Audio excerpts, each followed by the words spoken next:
تو ہمیں سیدنا عثمان غنی رضی اللہ تعالی عنہ کی زندگی سے کیا سبق ملتا ہے؟ حیا، سخاوت، قربانی۔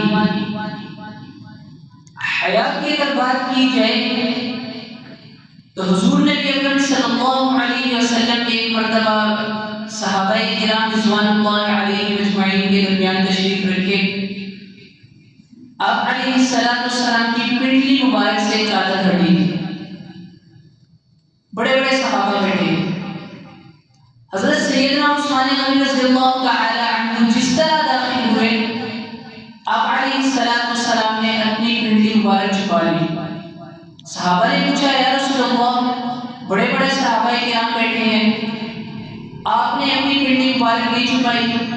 عثمان کے آتے ہی آپ نے اپنی پنڈلی چھپا لی۔